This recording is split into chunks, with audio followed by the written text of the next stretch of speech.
right now we are looking at the back side of the Trump International Hotel. So right now I'm standing in front of the Trump International Hotel. Look at this gorgeous Beaux Arts building. Well, I'll tell you, Trump really knows how to pick a piece of property. This happens to be located centrally between the White House and the Capitol building. It's also close to the Ford Theater, the National Theater, the iconic monuments, and the Smithsonian.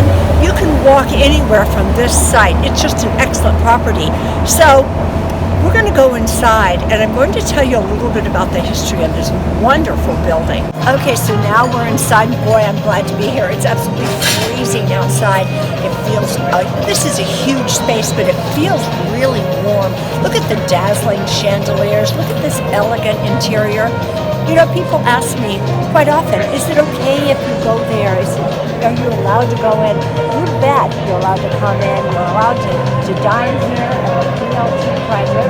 The day's work is the chef. You can come here and you can have afternoon tea from 1 to 4 if you like.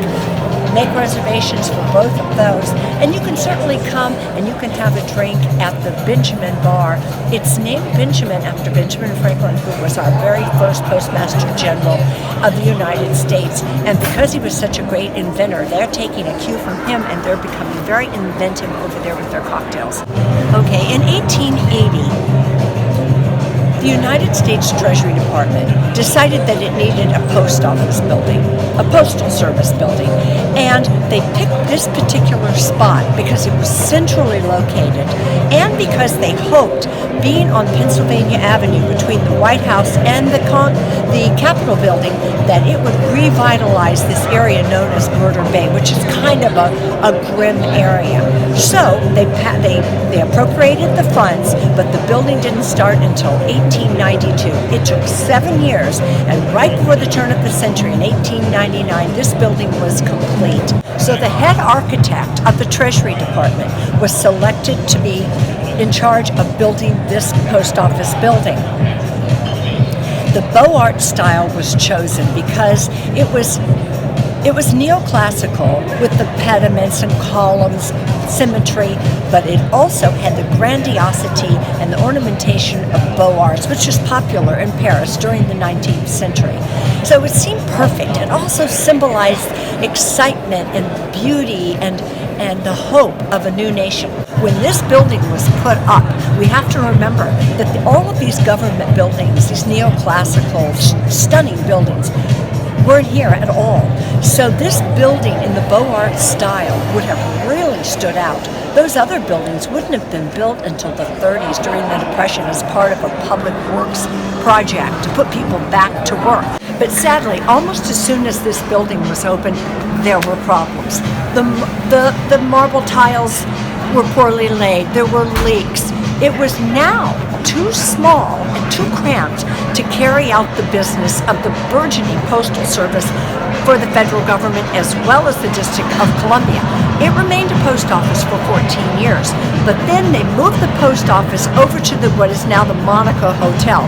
They did it because it was very close to the Union Station, and that way they could make postal service much faster. Let me just tell you a few little tidbits about this building.